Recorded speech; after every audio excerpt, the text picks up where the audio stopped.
22 सितंबर 2023। बाबा के महावाक्य है, मीठे बच्चे, पद का आधार पढ़ाई पर है, पढ़कर फिर पढ़ाना है। गली गली में जाकर बाप का परिचय देना है।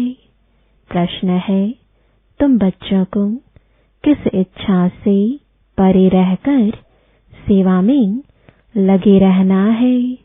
उत्तर है, तुम रहमदिल बच्चे हो। तुम्हें किसी से पैसा लेने की इच्छा नहीं रखनी है। इस इच्छा से परे रहकर दान करने की सेवा में दूसरों को आप समान बनाने में लगे रहना है। बुद्धि में रहे, जिसकी तकदीर में होगा वह बीज अवश्य बोएंगे। अगर कोई वाचा या कर्मणा सेवा नहीं कर सकते हैं तो धन से भी सहयोगी बनते हैं। गरीब बच्चे तो चावल मुट्ठी देकर महल ले लेते हैं। गीत है, प्रीतम आने लो, प्रीतम आने लो, दुखिया जिया बुलाए, प्रीतम आने लो, प्रीतम आने लो। ओम शांति। प्रीतमाओं के लिए एक ही पुकार काफी है। अब यह किसने पुकारा और किसको, यह तो सिर्फ तुम बच्चे ही जानते हो, क्योंकि तुमने बाप द्वारा बाप को जाना है। फादर शोज सन, फिर सन शोज फादर, ऐसा कायदा है। अब प्रीतमाएं सब प्रीतम को पुकारती हैं। गीत तो श्री कृष्ण के लिए गाया हुआ है। सबकी श्री कृष्ण के साथ प्रीत तो है ही।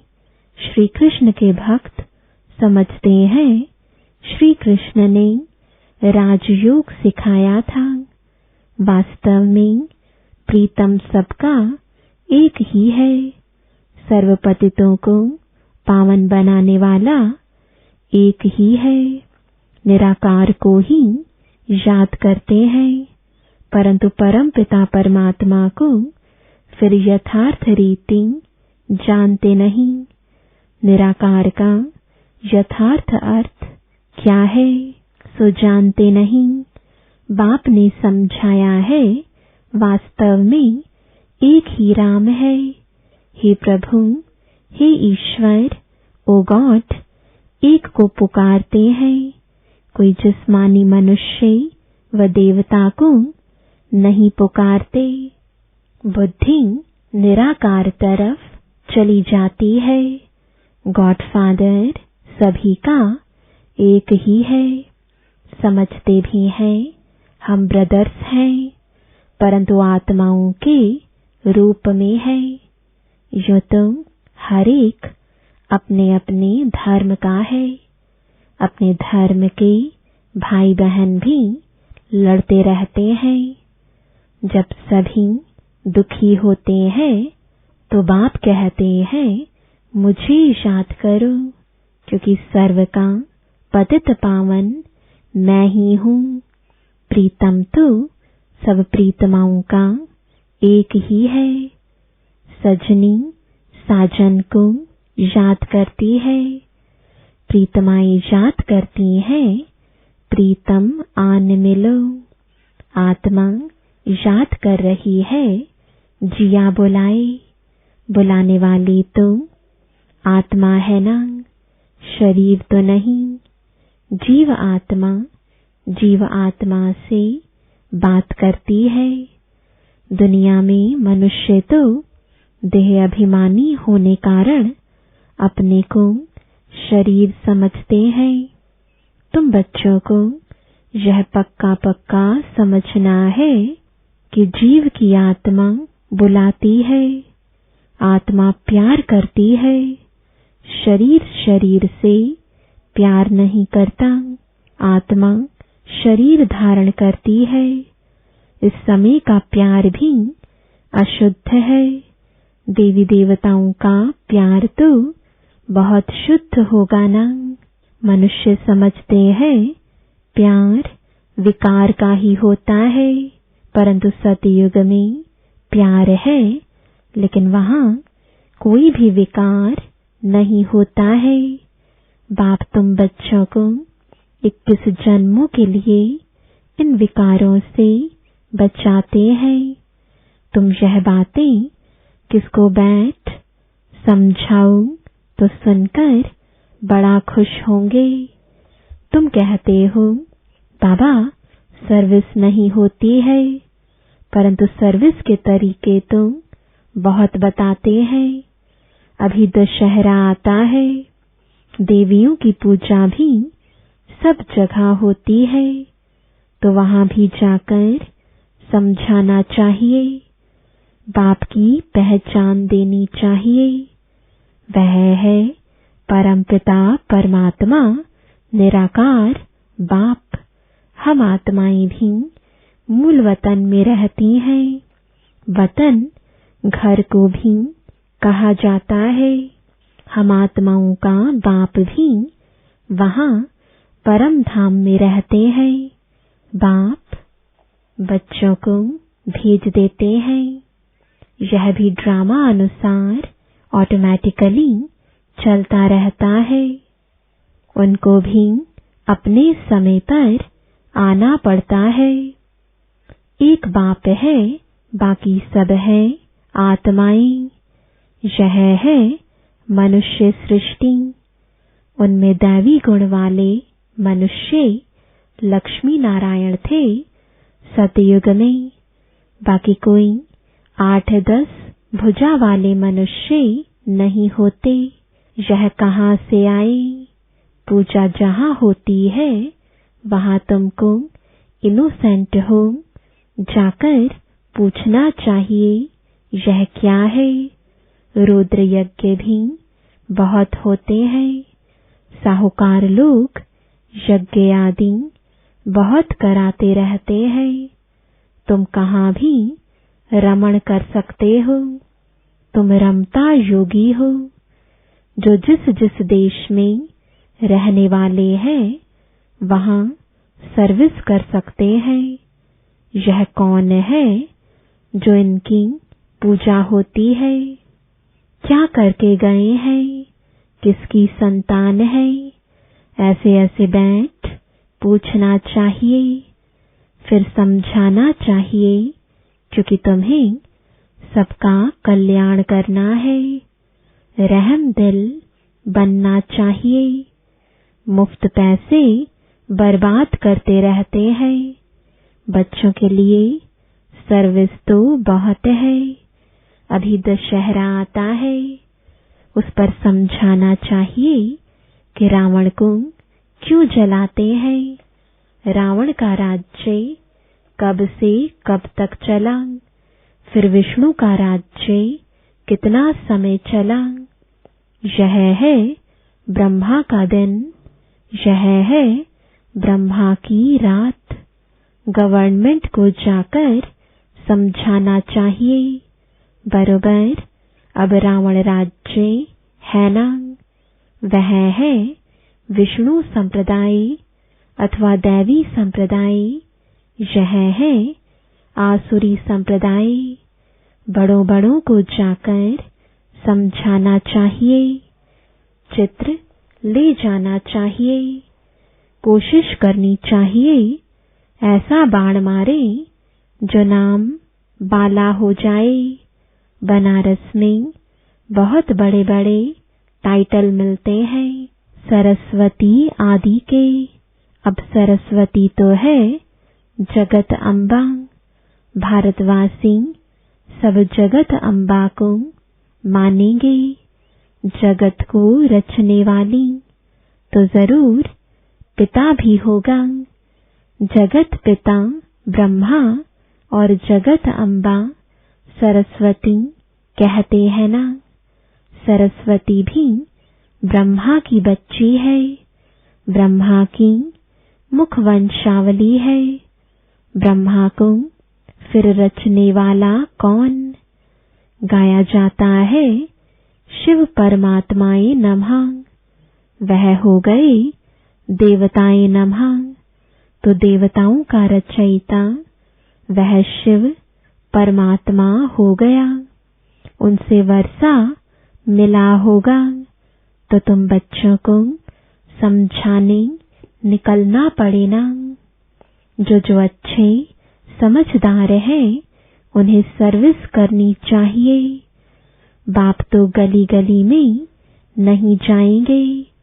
यह बच्चों का काम है। सर्विस नहीं करते हैं तो समझेंगे सर्विसेबल नहीं है, तो पद भी ऐसा ही पाएंगे। भल बच्चे तो बने हैं परंतु पढ़ाई पर सारा मदार है। जो जास्ती पढ़ेंगे वह ऊंच पद पाएंगे। पढ़े हुए के आगे अनपढ़े भरी ढोएंगे।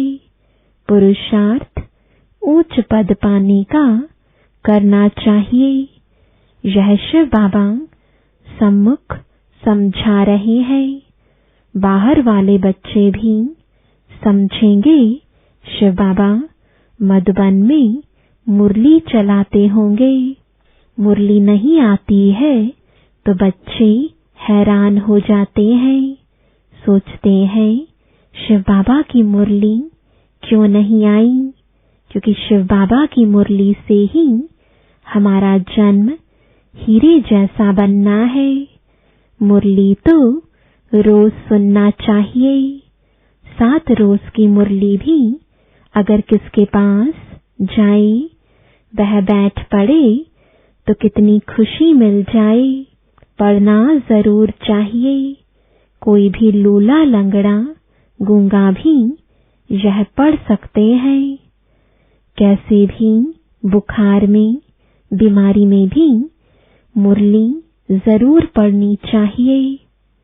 तुम सिर्फ बोलो तुमको 2 बाप हैं, तो जिसे वर्षा लेना होगा वह उसी समय इन 2 अक्षरों से भी समझ जाएंगे।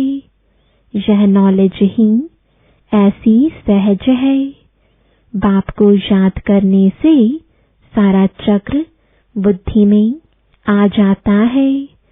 जितना बुद्धि में चक्र फिराएंगे तो चक्रवर्ती बनेंगे। बाप कहते हैं जो मेरे भक्त हैं अथवा लक्ष्मी नारायण आदि को मानने वाले हैं उन्हों को समझाओ तुम ही देवी देवता थे। 84 का चक्र लगाया, अब फिर देवता बनो। यह बाबा भी लक्ष्मी नारायण का भक्त था ना। पुजारी से फिर पूज्य बनते हैं। लक्ष्मी नारायण पूज्य है ना।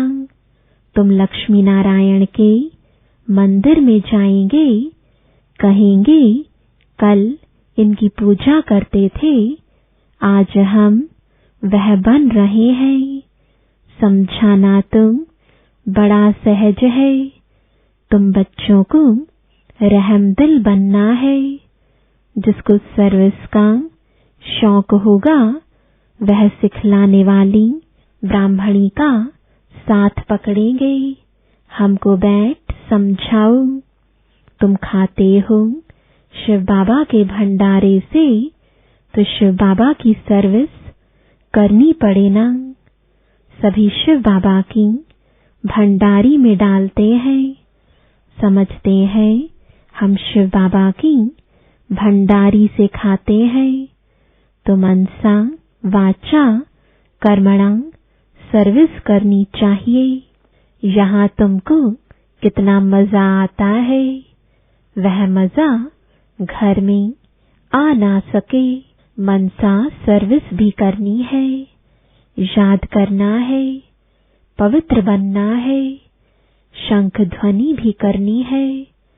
कर्मणा कोई भी यज्ञ सर्विस करनी है। शुरू में मम्मा बाबा भी बर्तन मांजते थे, गोबर के छेड़े यानी कंडे बनाते थे, देह अभिमान तोड़ने के लिए सब करते थे। अभी फिर बहुतों में दिन प्रतिदिन देह अभिमान बढ़ता जाता है। यज्ञ का खाते हैं तो सर्विस भी करनी चाहिए। बाप को याद करने से विकर्म विनाश होंगे। सर्वव्यापी कहने से विकर्म विनाश कैसे होंगे? सर्वव्यापी कहने से तो बुद्धि का योग लग नहीं सकता। तो यह सेवा सबको करनी है, दान देना है। वह सेवा नहीं तो स्थूल सेवा करो। वह भी नहीं कर सकते हो तो धन की सेवा करो, तो वह भी सर्विस हो जाएगी। बीज बोया जाता है तो उनका फल निकलता है। यहाँ चावल चपटी देने से महल मिल जाते हैं। किसको भी कहना नहीं है कि बीज बो, तकदीर में नहीं होगा तो कभी बुद्धि में आएगा ही नहीं। साहूकार लोग होते हैं तो 5 लाख का भी इंश्योरेंस करते हैं। गरीब होगा तो 500 का इंश्योरेंस करेगा। यहाँ फिर गरीब सबसे जास्ती इंश्योर करते हैं। गरीब के चावल मुट्ठी भी साहूकार के धन से इक्वल हो जाते हैं। मम्मा ने देखो क्या इंश्योर किया। तन मन से देखो कितनी सेवा की। बहुत धन देने वालों को भी इतना पद नहीं मिल सकता जितना उनको मिलता है।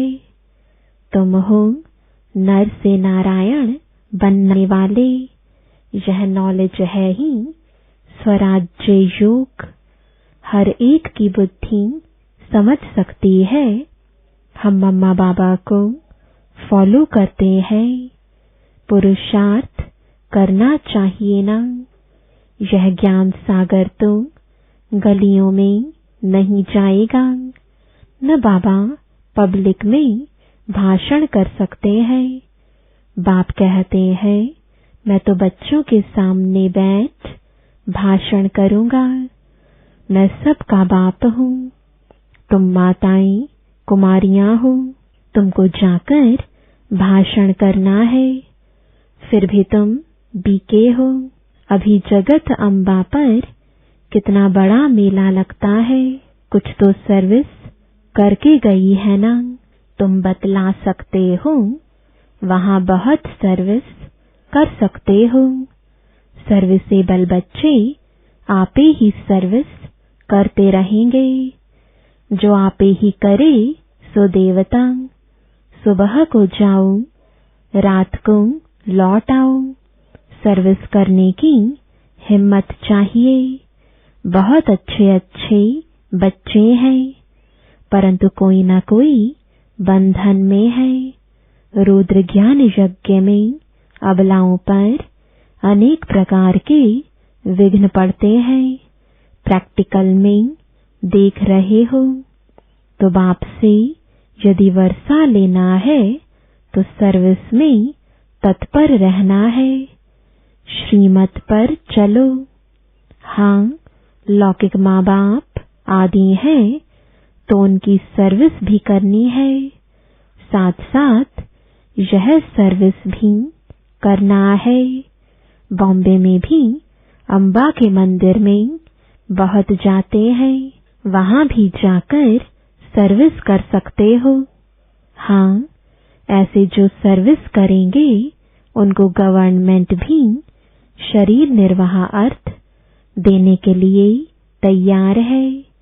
यदि कुछ भी समझने वाले नहीं है, फिर भी मेहनत करो, कोई न कोई निकल आएगा। सर्जन बहुत चाहिए। तुम हो अंधों की लाठी। तुम बच्चों के लिए सर्विस तो ढेर है।